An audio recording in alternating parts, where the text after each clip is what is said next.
The committee will come to order. It is good to be together. The first hearing of this 115th Congress. I welcome our new members to the committee. It's good to see such great attendance. It's also nice to see a packed house. My prediction for this new year is that energy will be a subject, an issue, an area that will draw great attention. It not only is important here in this Congress, but it is important to our nation's economy, it's important to our nation's security, and the issues that we will take up in this committee are issues that will be front and center moving forward. I am pleased that we've got an opportunity today to talk about energy in a broad perspective, but recognizing that we have members that have other issues in front of them, other committees that they will go to. I want to give you just a brief outline in terms of how I'd like to conduct the hearing this morning. I would like to lay a little bit of the groundwork here for where the committee will proceed in this Congress, not going on too long, but giving you as committee members my focus, my perspective. Obviously, this is a business meeting taking up the Keystone XL Pipeline, and so we need to process that. There have been a couple amendments that have been presented by members. I want to make sure that we have an opportunity to get through the business portion of this meeting, but I also want to make very clear to each of you that I want to extend the courtesy to you to make your statements, your comments, not only about the Keystone XL Pipeline and the legislation before us, but the committee itself and perhaps your interest with that. So I just wanted to lay that out to you, that I would like you to know that this is not just an opportunity for me as your chairman to have the microphone, and to my partner and ranking member, Senator Cantwell, but to each of you as well. With that said, I will tell you that I am extremely honored to be the second Chairman Murkowski for this standing committee. It is quite an honor and a privilege to me. I've been a member of this committee since I came to the Senate. It has been my #1 priority. When you come from a producing state like Alaska, that's understandable, but it has also been an extraordinary opportunity to come to embrace all aspects of the energy sector, whether it be trying to figure out how we deal with nuclear waste and disposal issues, how we move to a more efficient energy system, how we work to build out our energy infrastructure and our grid security, how we deal with the issues of cybersecurity. There is so much that is included within this energy sector. And it's not just the natural resources that we deal with. It is the other aspect of our portfolio here within this committee that sometimes people forget. The public lands piece is huge, particularly those of us in the West. The territories. We have the senator from Hawaii who has joined the committee, and I welcome her. But I also recognize that as someone from the other non-contiguous states, sometimes our territories get overlooked. This committee has jurisdiction over them, and we will not forget them. I do, again, thank you for the opportunity to help direct our energy agenda for these next couple of years here. And I look forward to working with Senator Cantwell, to have somebody who is our geographic neighbor, so to speak, with so much shared interest between the states of Washington and Alaska. We have a lot that we can be working on collaboratively. I had a very strong collaborative relationship with my friend and colleague from Oregon when Senator Wyden was chairing the committee, and I think we set a good tone for this committee in terms of how we build things and how we work to advance initiatives throughout the process. So having said that, as we embark on our first business meeting, our markup, I think it is a little unfortunate that we've moved to markup first, that we didn't have the opportunity for the hearing that was scheduled yesterday. We had already kind of laid that groundwork. We had invited our agreed-upon witnesses. We'd circulated a background memo that I hope each of you had an opportunity to read and review. It was written by joint staff in preparation for the hearing. We'd already gotten the testimony from our witnesses, the Association of Oil Pipelines, the Center for American Progress, and the Laborers International Union of North America. I submitted on the floor during a colloquy with Senator Hoeven yesterday the testimony from those three individuals. That is part of the record. I will also submit for this morning's committee record the testimony of each of those witnesses so that it does become part of that record. Sorry. We are here today to consider and to report to the full Senate an original bill to approve the Keystone XL Pipeline. The text of this bill is identical to the original bill that was reported by this committee last year on a bipartisan vote. It then fell one vote short in the Senate.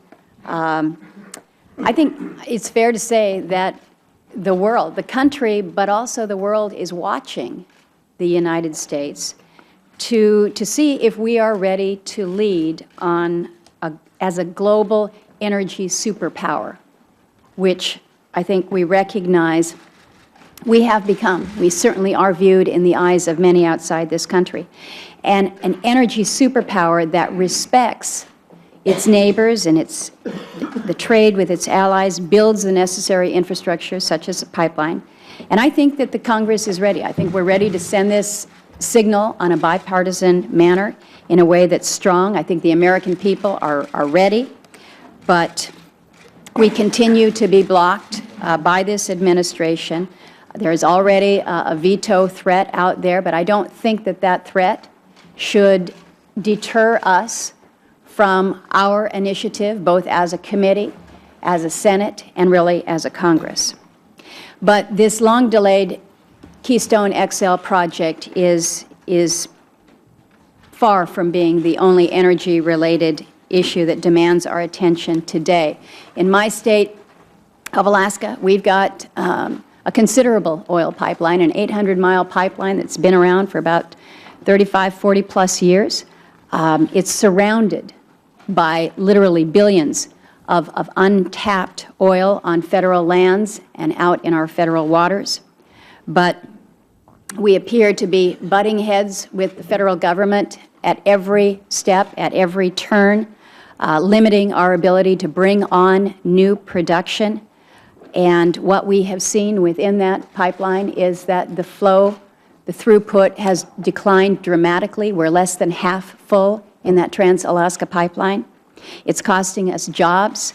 It threatens our state's budget. It's even prompted the New York Times to write about the economic anxiety that afflicts Alaska. So this is not just Alaskans thinking that we've got some troubling issues. It is being recognized by others outside as well. I think you all know, those of you who have worked with me for a period of time, I'm pretty passionate about Alaska. I'm very passionate about my state. But Alaska will not be my only priority. But having said that, I'm going to be working very hard with each of you to remind you all that we are an Arctic nation because of Alaska and what that means to you, whether you are in Maine. And I welcome my friend and colleague, Senator King, with his interest on the Arctic issues. And the ranking member, Senator Cantwell, also has a very keen interest in how we're going to build out our Arctic opportunities. I think you should expect the committee to devote much of January and February on hearings over a wide variety of issues. One thing to expect next week will be a notice for a legislative hearing to be held probably closer to the end of the month, and this will be on Senator Barrasso's bipartisan LNG export legislation. I think that is clearly an issue that is timely and has been teed up. Other potential topics for hearings include electric grid innovation. This is something that Senator Cantwell and I have discussed at great length. Nuclear waste policy, something that Senator Alexander has been working on with a small group of us, authorizers and appropriators, a very, very important issue, and I want to make sure that we don't lose traction there. OCS development and revenue sharing coming out of Louisiana, our new member, Senator Cassidy, I think that's something that we will continue to build on the work that Senator Landrieu has done for years there. The administration's quadrennial energy review, which is something that has been of interest to many of us. Critical minerals, and then, of course, the oversight hearings. We're also going to be holding, of course, the budget hearings to consider the President's request. And I want us to get back to the practice where we bring in the Secretary of Energy, we bring in the Secretary of the Interior, and we do it regularly to appear before the panel, not just once when the budget is presented. Now, I've been asked, as I have wandered through the hallways here in these past few days, what are the priorities? What are your priorities? I don't think it's any secret to those of you who have been on the committee. My Energy 2020 book, I'm actually kind of proud of my Energy 2020 book. It is not out of date yet, even though we published it a couple years ago, but it does outline much of my philosophy. And it's pretty simple. You've got 115 pages, but I'll distill it to one bumper sticker for you, and that is energy is good. Energy is good. It's vital to our prosperity. It's a strategic asset that we can use to assist our allies. I believe that it is in our interest to continue making our energy abundant, affordable, clean, diverse, and secure. So there's no acronym there, but it is arranged alphabetically, so you can remember that. But I do think that we should be confident as a committee, confident as a Congress, that we can make progress towards these goals by further strengthening supply, modernizing our infrastructure, supporting efficiency, and ensuring federal accountability. So these four focus areas, supply, infrastructure, efficiency, and accountability, will form the basis of an energy bill that I'm hopeful that our committee will be able to consider. And to that end, I'm going to be sitting down with each and every one of you on the committee to understand your priorities for legislation, both within these four categories and within our committee's jurisdiction and your interests. And then based on that feedback, I intend to assemble a chairman's mark for each of the four titles. Those will then be the subject of legislative hearings, subsequently considered, amended, voted on by our committee, and this is going to be good work. It's going to be substantive work, and it will take work from each and every one of us. So I'm hopeful that we'll be able to spend good focus and energy in these months ahead so that towards the end of the spring, we're prepared to actually move on a work product. And I know that this is an aggressive schedule, but I think it's very, very achievable. And as we move ahead with it, I'm optimistic. We're going to find common ground. We're going to find that common ground as a starting point. We know that there's going to be areas that we're going to be button heads on, that we're not going to be able to find that unanimous support. But that's why we engage in negotiation. We conduct votes. We have a process here. We carry out all the institutional functions that are expected of us as a legislative body. And as I mentioned at the outset, we've got to multitask here. And I will just note for the record that it's two women that are leading this committee. I'm not going to say that women are better at multitasking than men, but most women I know are better at multitasking than men. So we're going to help you along here. But when you think about the jurisdiction of this committee, it's more than energy, it's more than minerals. We've got our public lands, we've got water, we've got forestry, we've got grazing, hunting, territories, other issues, and all of them command our attention. Just a couple quick examples as they relate to those: forest land management reform. We left that on the table in the last Congress. I think we've got to get back to work on it. There's bipartisan agreement that we have to improve the management of our forests, and that includes getting the timber harvest up, something that Senator Wyden has clearly led on. We've got to get a handle on the wildfire problem. We all know we don't want to be waiting for the next catastrophic wildfire. We've got to protect our water supplies and really work to sustain our rural communities. And although there may be a need for some place-based solutions, I think we need nationwide forestry reform legislation. Secure rural schools is another area that I've talked with many of you about. We didn't extend it last Congress, so our communities and our schools that are dependent on that support are watching us closely. So we've got to do right by them. We've got to find those responsible fixes. And then one point that I would be remiss if I didn't mention after our work on the Defense Authorization Bill. This is national park reform, something that Senator Coburn, even though he wasn't a member of this committee, really did some serious review of our national parks. As you know, our park system is going to be celebrating its centennial anniversary next year. This is a pretty historic anniversary to celebrate, but I think we need to recognize this is also an agency that is struggling with multiple systemic issues. So this would be a good time for us to focus on this and send some national parks reform legislation to the President. So throughout all this, I intend to uphold the reputation of this committee that through history has done some very good things, good for the Congress, good for the country, working in a very collaborative manner.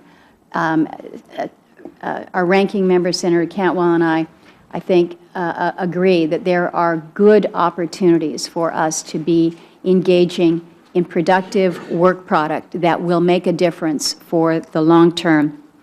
And I want to ensure that each of you feels that you have shared weight and responsibility as we address the energy issues for our country and our nation. I can promise you that I will never have as long an opening statement as I have just given this morning, but I felt it important to kind of lay out some of where I believe the committee is headed in the next couple of years. And with that, I am pleased to turn to my ranking member, Senator Cantwell, for her comments.